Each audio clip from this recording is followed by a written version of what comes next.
Something recent that you have done is you've started organizing parties at your home. Yes. This year, I could invite one of the DJs that I admire and love extremely much. That's Laurent Garnier. Is it about what the raver goes home with? There still needs to be some purity. There still needs to be some humanity. The problem is also that everything goes very fast these days, you know? Mm-hmm. Deliver, next. Sometimes life goes so fast for certain people. I wonder sometimes, have they still fun in their lives? So many people don't take the time anymore to listen deeply, to check deeply. It has to go fast because the next is coming. I remember Sven Väth played on Love Parade in Berlin for 1 million of people the night of the Jaguar. And I can tell you, like 850,000 got an orgasm, I'm sure. This is unbelievable.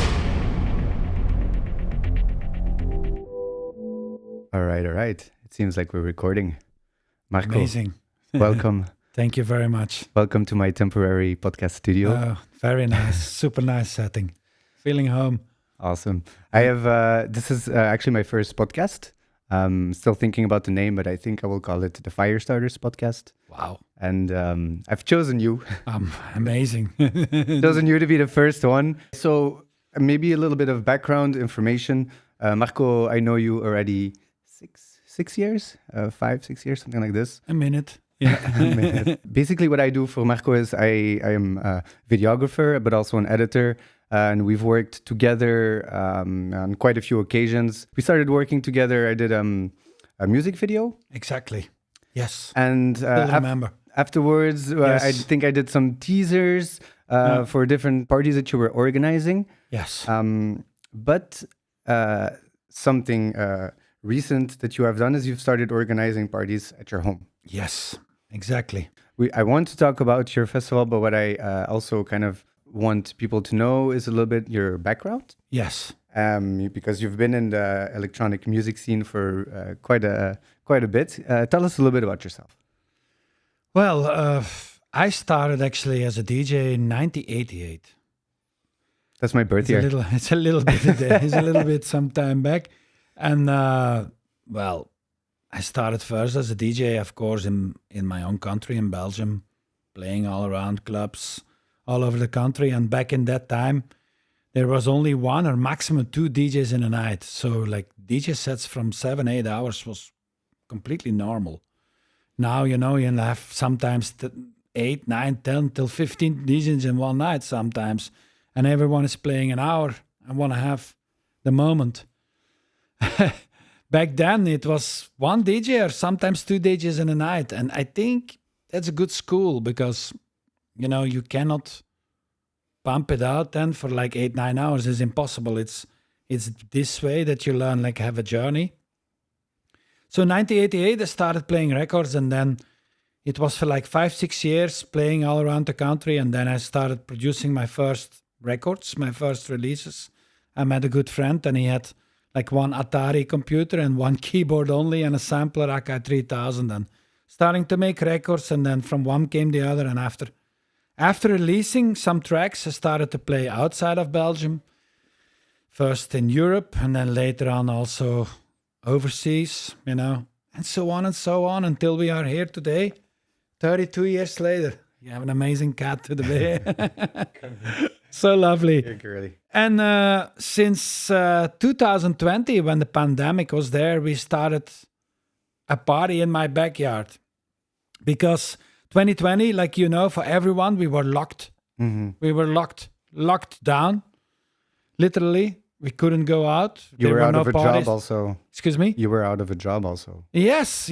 And I said, wow, if you love music like I do, you go quite mental and sitting always inside.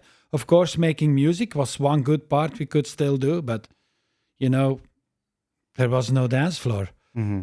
And there was you couldn't really play for people. So what we did was in 2020, I organized a very, very small, tiny party in my backyard because it was also forbidden to have a certain amount of people. Luckily, in open air, you were still allowed to do something. You know, inside was totally forbidden, but outside you still could do something. So, and then I started 2020 to do there something, and I felt really like something like, wow, actually, my backyard, it sounds silly and crazy, but it has something. Why I should not try to make it a little bit bigger and invite friends to play and invite colleagues to play and make it a bit bigger and better party. And 2021 came, still had some rules, we still had some restrictions and everything, so still was quite small. But then 2022, again a little bit bigger, and 2023 was actually the first year that we were really going, let's say, to have a decent event. So that's only last year, basically. That's only last year. Right. And how many people were coming at that point? 2023, it was like 1,200 people. Right. Yes. Right. And then this year, I could invite one of the DJs that I admire and love extremely much, actually my whole career. That's Laurent Garnier. And I've been fighting a long time to have him, because I think he's one of the greatest DJs all time, because he really tells a story to the people. You know, he's not coming and bang the shit out 2-3 hours and leave then the room, because most of these guys are then completely empty. You know, but he's telling really a story. He play house, he play techno, he play also drum and bass, electro. He make a real voyage, and this is something what not many DJs have. And I think he was the right fit in the Elektronik Zoo, what we do, the event, what we do. And yeah, it was just fantastic moment. And actually, I'm noticing, I'm noticing something that is seemingly similar to you and Laurent. Is I was listening to quite a few podcasts of him as well to try to get to know him better, because actually, believe it or not, I didn't know so much about Laurent Garnier. Yeah, but that's normal, you know. You're in a total different profession. I am, but I do follow a lot of DJs. But I mean, you can only know so much. But anyways, thanks to your event, I discovered a little bit more about him. And what often comes back in his podcasts or interviews is that he's talking about the same thing as you, about the storytelling and about playing longer. Playing more than just this typical 1.5 hours or 2 hours. Yes. Because he feels like only then you have time to really start exploring together with the people. Yes, and you can really make a story, but you need the right public also for it, you know. Mm-hmm. Can you tell us a little bit more about the right public? You know, it's a difficult thing. You know, I'm lucky. We are really lucky, my wife and I, to have a public, and my partner Tom Hayes as well. We have a public which is actually quite open-minded. They are really listening to what you have to tell, I think so, because we have not really these people who are half naked, you know, dressing themselves all the same and with the mobile in the hand. And I'm sure if you ask those people after the party, do you remember the last record? They cannot even tell you what was the last record, because they don't remember. You know, the only thing what is important is likes and filming and likes, and it's sad. It's very sad. And I know promoters, you know, who really are into this, and they sell a lot of tickets, and it's sold out. But I feel sad for them, because the public, it's maybe sold out and there are loads of people, but this public, I don't know if they remember any track from what they have heard the whole night. Just like, and I don't know if I'm looking for these things. So is it about what the raver goes home with? Like I think a good raver should be interested in what the DJ played. He should go home and say to his girlfriend or to his wife or to his friends, hey, what was that record? And have you heard 30 minutes before they stopped? What was that? I'm not sure these days if people are really going home and talking in the car or at home, like, hey, have you heard this record? Have you heard this? I think they are at home sitting and share pictures and photos and likes instead of talking about the music they've heard. It's interesting what you say, because it really is about the music. And you make me think of something that I've seen in a documentary, which I think it was in the beginning, like in the United States, when DJs started to appear and they would, at least the new ones, they would come on stage and they would have a new track. Yeah. And they would have recorded it and they made mixtapes or just tapes. And they had 10, 20, 30 to sell. And the people there could actually buy it. But you'd have to come to the party.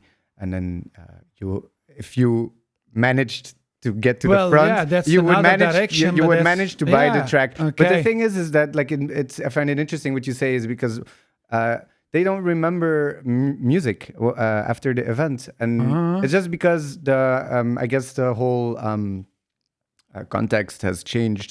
So before we used to have this kind of exclusivity of having it on a physical object like a tape.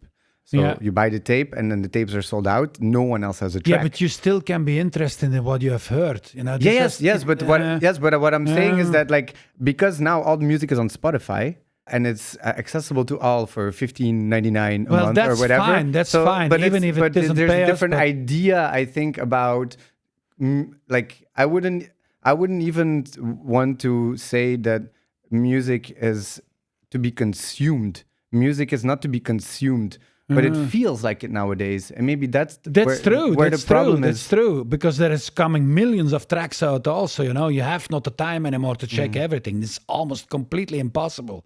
I think Laurent and Devious One, these two people, for me, two amazing DJs, different in their style, but two amazing DJs. These are still two people who check loads of music, and I have so much respect for them, both of them. They check house, they check electro, they check drum and bass, they check techno. But not many people do this anymore. First of all, there's not enough time, and there comes millions of music out, so it gets consumed, like you say, Sandra, and that's a sad thing. But it's more. There's more than that, you know. There still needs to be some purity. There still needs to be some humanity, you know. I was with my wife last week in Ibiza, and I felt there on a cocoon party again the spirit what a party should be. Not phones. Yeah, you can have a phone, but not to film 8 hours non-stop. You are there to dance and to enjoy the music. For what you go otherwise to the party? Not to make a movie, you know, and not being interested at all in what the DJ played. This is wrong to me. Really, I cannot accept this, really, because come on, you know, then go to the cinema or whatever. I think there should be more connection to the music, and this is what I'm missing. David Bowie, when he was still alive, he said once the internet is evil. Somehow he's right. Internet is not evil, but social media has done a big brainwash with some people. But maybe maybe what you're saying is interesting because everything comes and goes in waves. Yes. So I know what that's true. we are noticing now is that it's, at least to me, it also seems like it's not going the right way. But maybe it takes it to go the wrong way to realize what is again the right way. And like it's kind of like the same thing as like society is always kind of like looking back at the old times and feeling nostalgic about how good we had it, and maybe but this the young generation they don't know. Yes, but maybe it has to go the wrong way to go back the right way. But maybe at least maybe yeah. I personally feel that like in the underground scene there are some amazing things to be discovered that maybe still have a link with the past. Because it's more pure, if you go to like an illegal rave or something. I know, but this does not bring much money. But right, and but the people who are standing there, they're not filming with their phones, right? Many promoters put money first and music second, or third, or fourth. I find it interesting because after COVID, when we weren't allowed to let DJs fly over from different countries, we had to use our own resources, so people from our own country. And it seemed as if promoters were talking about, bringing back local artists, or not bringing back, but bringing forward. Yes, local that artists. Would be nice. And I thought for a minute there that it was going to happen. But as soon as the restrictions stopped, they just went back. But I always will book. I will book artists which are truly deserve the title to be a real DJ and not a social media star. Really, I cannot get into this because, most of these people, they post all the time, sold out, sold out, sold out. And it's sold out. It's sold out. But is this sold out all music lovers? This is my big question, It would be interesting to find out if there was a way to kind of see, who is coming, like how much people actually love music who are coming to the party. People, because their brain are very quickly manipulated, Sander. When you walk to a street with restaurants and you have 5 restaurants and you see from these 5, one completely packed, your brain will automatically say, this must be the best one, while the food is crap. You know what I mean? But you will go rather to the one who's packed because you think in your mind, this is good, but maybe the food is crap. But I guess the question that arises from this is like, how do we change it? How do we change it? Yes. Wait, it's like that's the difficult one, right? Would be if I we can notice it, but like, let's say you are in that restaurant, right? And you are starting a new restaurant with amazing chefs, which are local, and no one knows, and your restaurant is empty, and the one next door is full. Yeah. What do you do? Yeah, exactly. Well, how do you get the people there? You have to be creative, at least. Yeah, exactly. Are you manipulate? It's also possible, It's also possible. So, and this is the influencers and all this stuff what's going on at the moment. You know what I mean?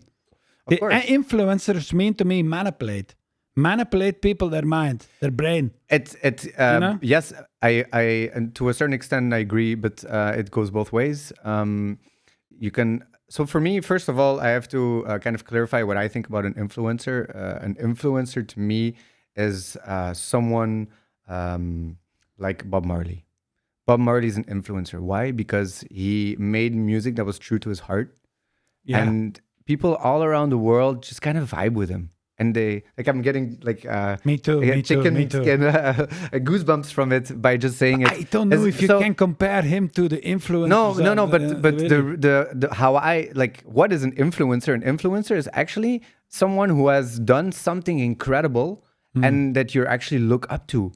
And so he influences you in the way that he inspires you. An influencer is an inspirer. Yeah. This is what you see in an influencer. And this is what I see also. But somebody who calls themselves an influencer is a loser.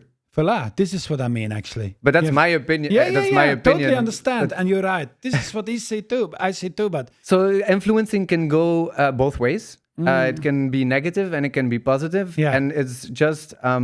I think that perhaps if I was starting that restaurant next door to the really popular restaurant, I would have to find someone who is inspiring. Yeah. And of course I would know that that would have an influence on people if I'd communicated the right way towards them. Like, look, maybe we have really good live music.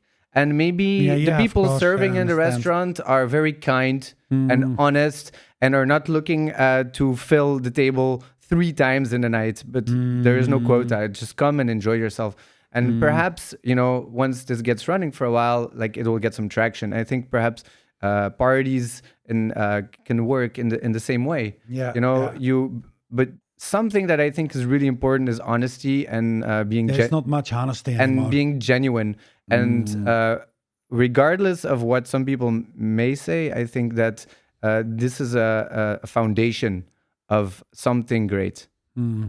The problem is also that everything goes very fast these days, Deliver, next. So many people don't take the time anymore to listen deeply, to check deeply. It has to go fast because the next is coming. We have to fill that room, and bam, bam, bam, bam, bam. And so it's super going super fast, and you lose touch, But, many people don't stand still with this anymore. They just chuk go. And the main point is always money. So I feel it with some managers, some promoters, and with some people.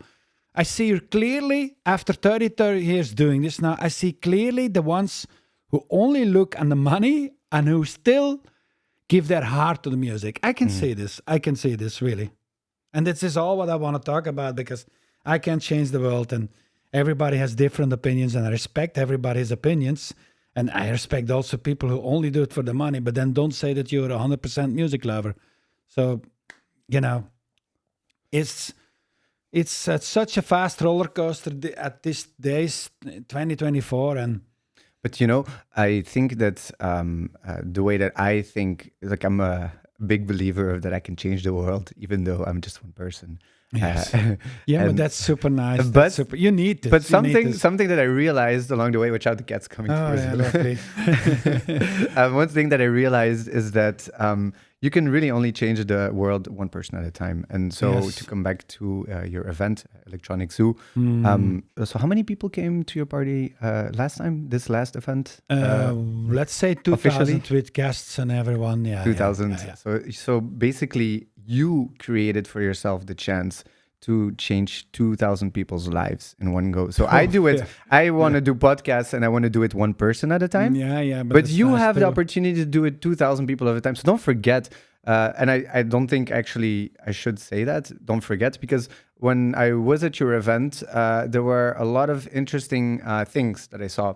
For example, you had a few of these boards with messages. Yes. And can you tell us more about this? Because I think you're trying to really kind of guide people in the positive vibes and with these different messages, I guess. Well, my You're trying to wife, create she's a super positive person. Thanks God. Thanks God. I pray for this every day. And she's most of the time busy with finding these kinds of impressions, And I think it's important because to let people know sometimes life goes so fast for certain people. I wonder sometimes, have they still fun in their life? I mean, like real fun.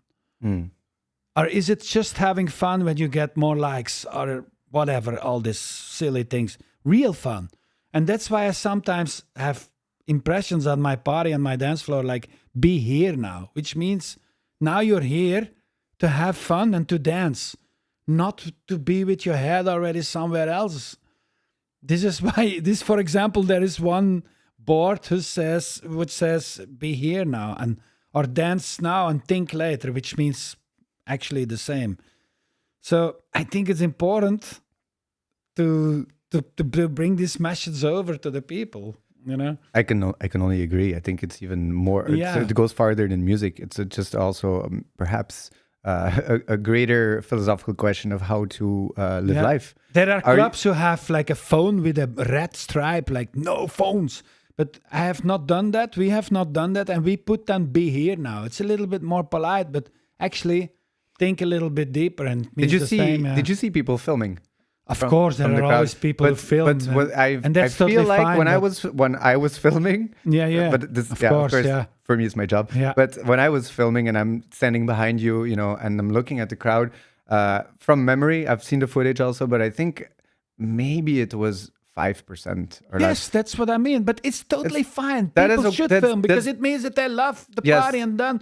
But it shouldn't be the whole time. But not standing in front. What I have seen sometimes when I play in other countries, or also sometimes even in Belgium, someone moving, not one for a second, not even moving, on not one single track, and having the camera just pointed at you nonstop. I wonder then why? What's going on? Like It seems like they still have some things to learn. yeah, it must be. But everyone is different. So, all right. So, I definitely agree with you, and it's still very contemporary subject. Yeah. And sometimes in Berlin they have these signs in the club say no filming, and they put like a sticker on your phone. Yeah. It's a way to do it.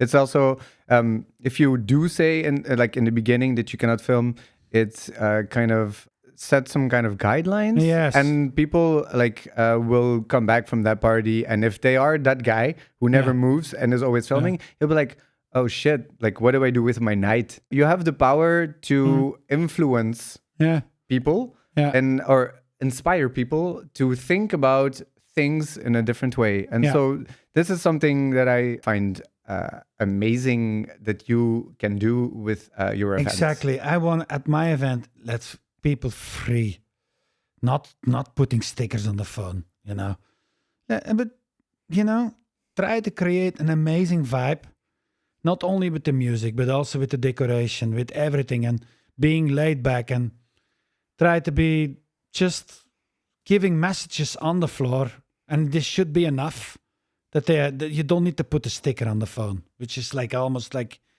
you go to a prison, No, the messages are all clear. So if you don't get it, well, Well, I think it worked anyway, because you there was I've filmed a lot of parties. I've been to a lot of parties, not as many as you, of course, but I have been. And so I think you succeeded in that. And I wanted to ask you, so what I noticed is like, actually, I've never gone to a party with people like, I think it was like 35 plus or something. Yes. So it seems like there was a lot of people there who already know you for a long time. Like, who've been to your parties when they were young, your age or something. And it seems like they kept coming back. And the fact that the crowd was older feels like they were less influenced by technology, smartphones, and this whole attitude. Yes. I guess we have to say that it is a newer attitude, because I mean, if you look at your parents or my parents, like they're not always taking pictures with their phones. They just don't have the habit. They have different state of mind. Of course. So that I find really interesting. That these are the people who chose to come to your party. And I kind of want to ask you about your lineup. Yes. So how you choose the first of all, like the music and the music styles. Because ultimately what you choose as lineup will communicate to the people, if they want to come or no. This is like, it's like you're sending out an invitation. It's not only the event and the name, but it's also who is playing. Yes, of course. Well, like I said before, I will always invite people who I think are truly deserving to be the right live actor, the right great DJ, but also somehow what fits into my line of music, because of course it's my own party. It would be sad if I cannot play. So it would be a little bit too crazy if I put with me a hip-hop or an EDM DJ, even if I love hip-hop, but it would be too far away from what I'm doing. So it should stay a little bit into my line, but not super hard, because the setting is in the nature. And I think personally have nothing against this super hard music at the moment, but I think this fits more in warehouses and not really in the middle of a nature, So it should be fitting in many kinds of ways, fitting into the direction of music what I'm doing since many years, but also fitting into the setting of the location, the nature, the decoration, everything together, and people who have been working hard for their career, and trying to build the lineup around this kind of people. Okay, and so can you enlighten some of us who don't follow you very closely as to what? I don't think I want to ask you about your whole history of music, but like kind of, can you contextualize what kind of music you've been experimenting with since the beginning, and where we are at now? Because I kind of want to link your lineup to what you think is relevant in electronic music today. I think I'm not the one who can say what is relevant, but what I can say is I've been through many phases of music. In the 80s, late 80s, when I started, it was not techno, it was not house, it was a mix of everything. There was even hip hop involved. Like I said before, sets of 8-9 hours playing. This was kind of many things playing, even rock music, But then you start producing music. And because you start producing music, your music that you play out there has to be or will be in the kind of the music you produce. So that's how I evolved slowly over the years to techno, to house, to electro, what I still play today, these three styles. And I cannot imagine now. I could still do it, but I cannot imagine now I go play a set rock or play a set hip hop. Times changed, I have been to the late 80s, then the 90s, was also different than now. And now then came the first years of 2000, and the music is always, like you say, it's always changing. Everything is always, like you said before, you know, also like people now, like you said before, maybe they have to experience first what is not the right way, and then maybe discover what would be a nice way. And it's also with music, everything, you had the minimal. Then the minimal went a little bit more on the background. Now came people more into the harder music or the super melodic. So many styles come and go, and but what I experienced from the last 25 years is that techno has always been there, and good house music has always been there, and I have never seen this really disappearing. Really, it's are more these subgenres like the minimal or the super hard techno maybe, but like techno in its purest way and house music in its purest way, I have never seen disappearing. I have never seen disappearing a track from Frankie Knuckles or a track from Kerry Chandler, or I have never seen disappearing a track from Laurent Garnier or from Jeff Mills.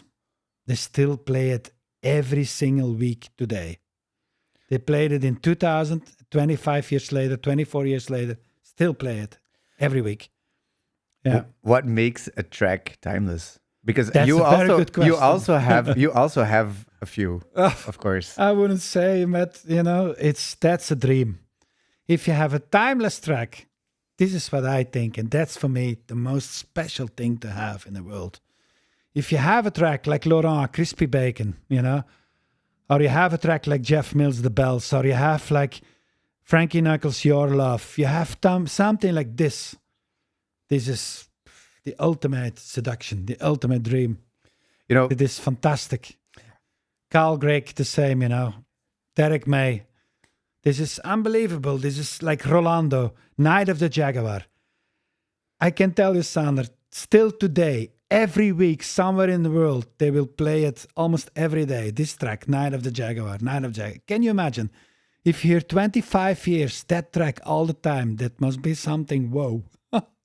This is a dream for me, to have something like that, really. But take us on your journey or something like.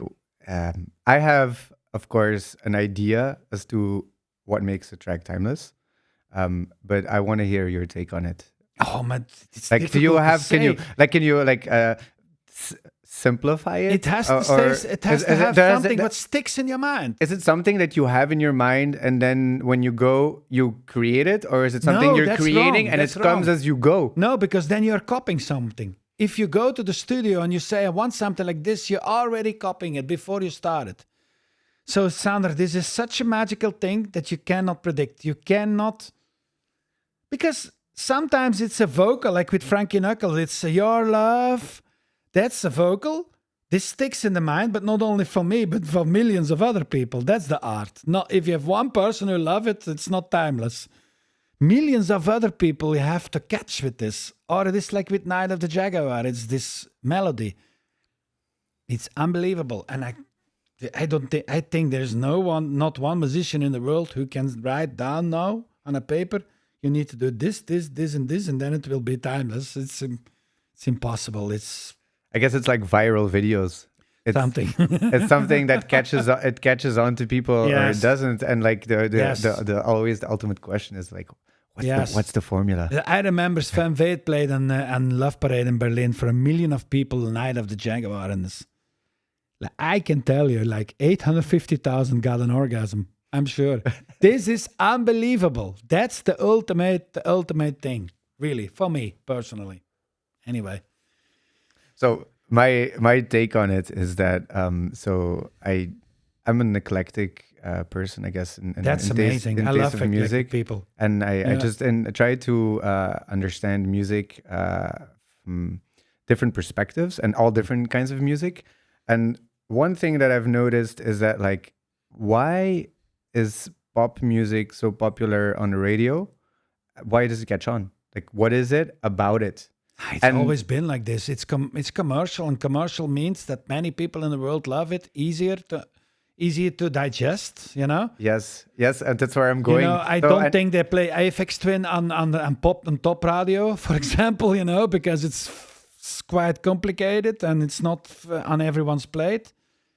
It's true. It's more for people who have more knowledge about music. I don't want to use the term that these people are more smart, have more knowledge. No, but it's more music for people who maybe understand deeper music and who are more interested into music. More open. Who want to discover and who go deeper and deeper, deep search.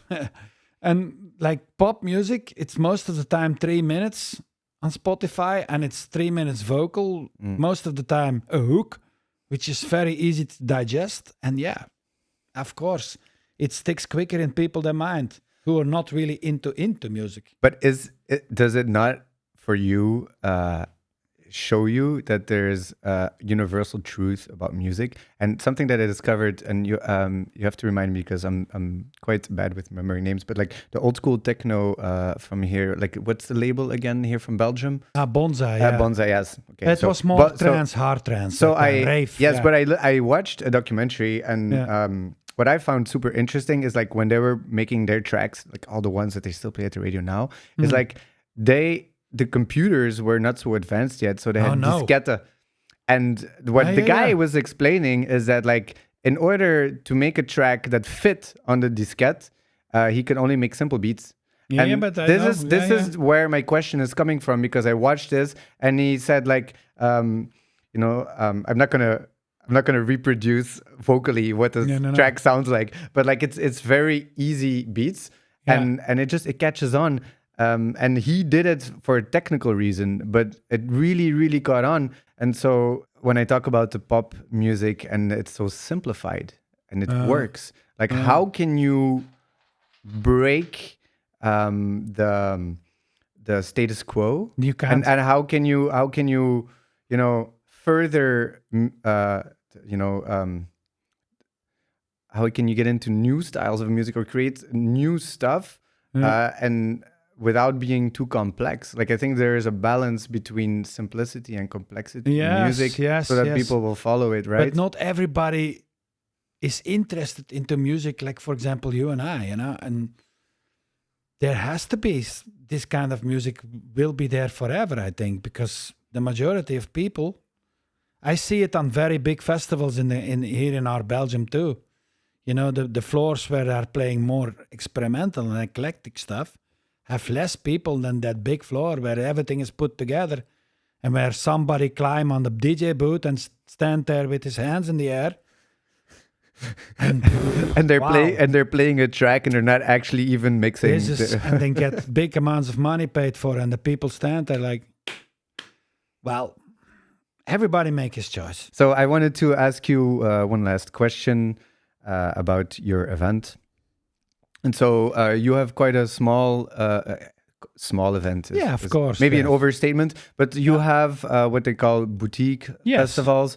You have larger festivals, such as, for example, as everyone knows, Tomorrowland or ADE in the Netherlands.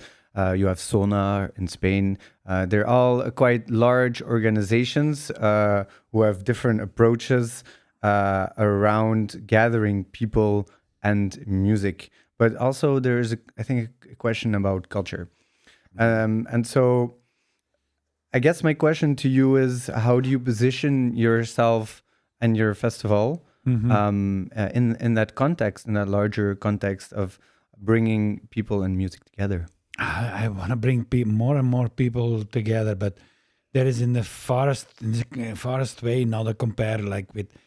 If you see Amsterdam Dance Event, Sonar, and all these things, they are existing for almost 30 years, and they are like a week event every day, all over the place events. So that's something totally different. You have Tomorrowland, which is 2 weekends, 3 days. It's exceptional. I don't think it exists anywhere in the world. But I want to grow, of course, but let's say keep it somehow like a boutique festival, because I would like to always invite people who fit a little bit into the direction of music, what I like, and who you can call truly a DJ or truly a live act or a live session. I'm not gonna, it would be really against my principles to invite someone to my event who play totally different style of music, like for example pop music, and who I don't feel at all. It fights. There are many events who do this because they want to sell tickets, one after the other, one after the other. But I can't. I see me not doing this immediately because I want to keep it for my crowd somehow musically interesting, you know? And also, well, yeah, you need the capacity as well. There are many things that are needed for this if you want to go over a certain amount of people. Right. You know, Right. and then it's a totally different story.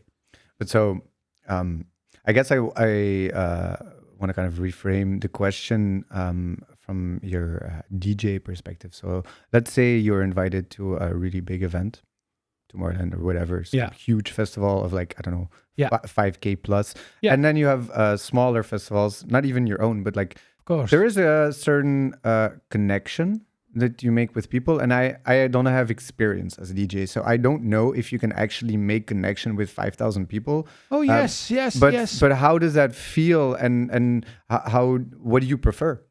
But for me, I like both. It like these festivals, these very big festivals, like you call now Tomorrowland, but there are many more. They have many floors, and most of the time, the one who program or the bookers, they put the DJs in a floor where they actually fit. So this is already a plus, you know. And normally, if you're a good artist, you try to connect always with the people. If it is not for 5 or 10, 15,000 people or 200 people, you try to always connect with the people. This is what I always do, and trying to have a good connection and having a good time together. So, but what we have now, one floor boutique festival, you know. Maybe we will go one day to 2 floors, but the huge things they have, like maybe 10, 15 floors.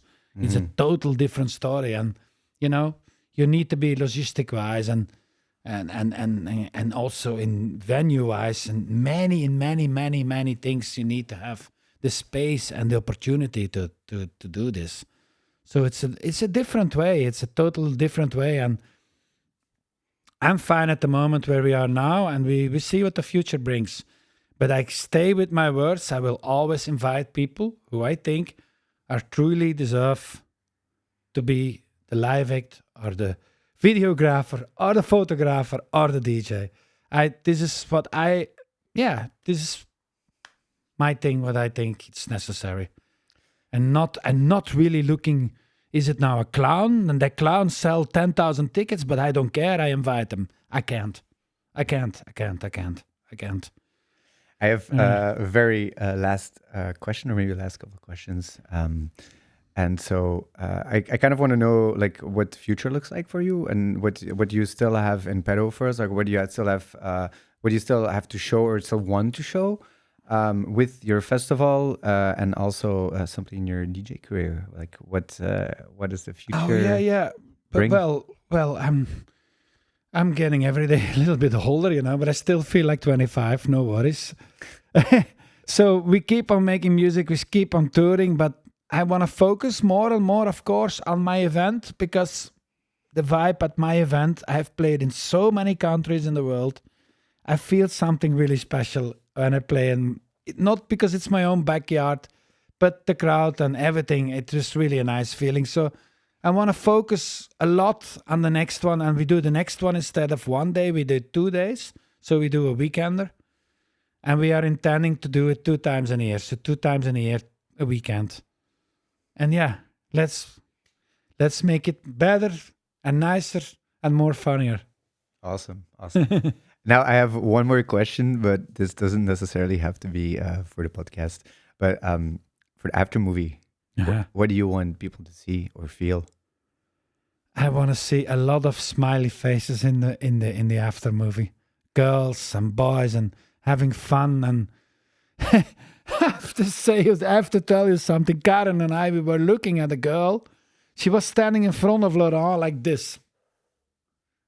Oh, dude, I saw her as well. Oh my God. I saw her as well. What the Super fuck? sad. She was looking like this the whole time. I saw her as well. I know exactly what you Damn. mean. So, What the fuck was that? damn, and she looked really like she has the worst time in her life. And this is not really something what would fit in the Aftermovie, I think. Yeah, I So, didn't also film her because she was just You so know? uninteresting.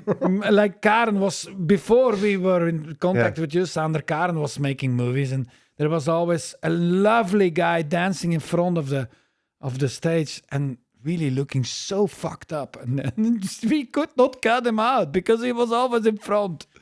So it's a difficult job, you know? Perhaps like just because you said that, like I'm just curious. Like Yeah. I'm sure a lot of DJs are dealing with people who are fucked up and Yes. and less fucked up. So Yes. you have the people who come for the music, and you have people who come to take drugs Yes. or Yes. whatever. I know it's kind of like a sensitive subject, but how do you kind of go about like when you see this in front of you, like does it affect you or It affects you. Yes, really, really, because you think they're having a bad time.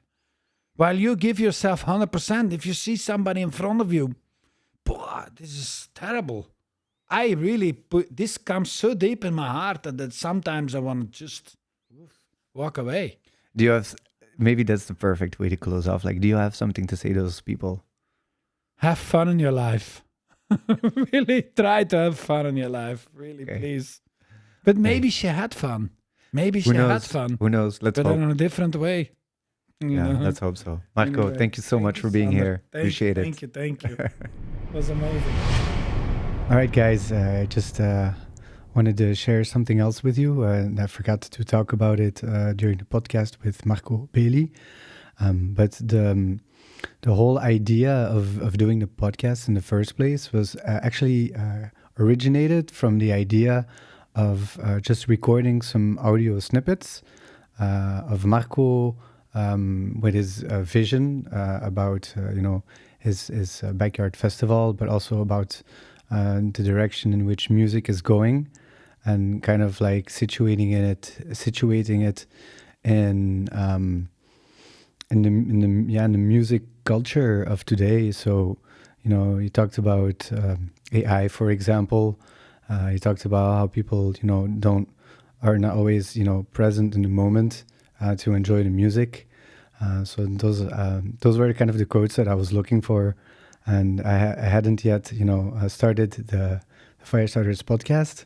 So I thought, okay, I'm gonna invite him and do a podcast setup and just pretend like it's a podcast, but really all I wanted was audio snippets. And I wanted the audio snippets for his Aftermovie.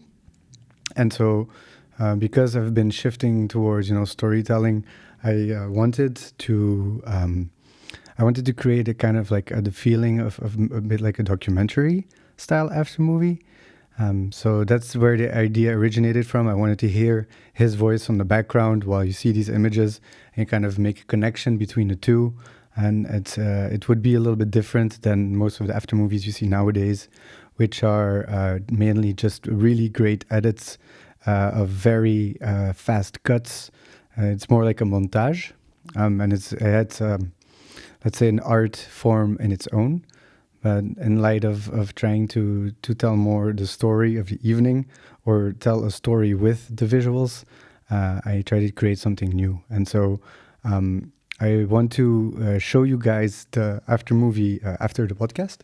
So if you're just listening to the audio version, then please switch to YouTube or my website. Or I can imagine that maybe on Spotify the video will be available as well, but then you have to look at your screen. So without further ado, the Aftermovie made from the podcast. I wouldn't even want to say that music is to be consumed, but it feels like it nowadays. I can feel heartbeats. I can feel heartbeats.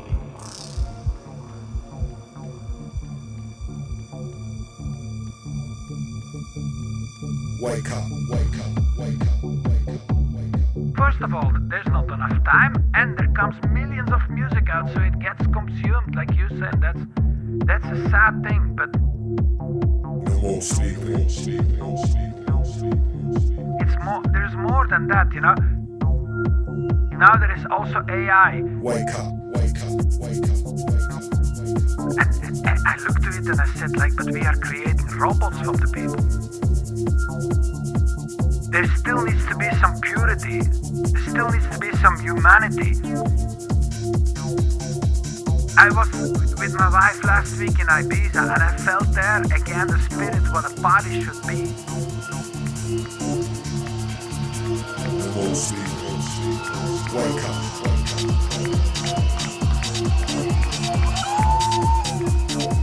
Be here now.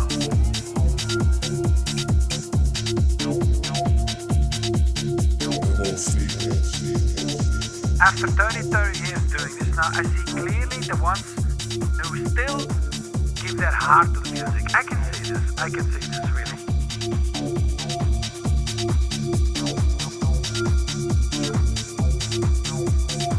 Sometimes life goes so fast for certain people. Wake up, wake up. I wonder sometimes have they still fun in their life? I mean like real fun. Wake up. There's no turning around now. You've come too far. No more sleeping. Be here now. Wasting my time. You've come too far.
Life goes so fast for certain people. I wonder sometimes have they still fun in their life? I mean like real fun. I think it's important to bring this message over to the people.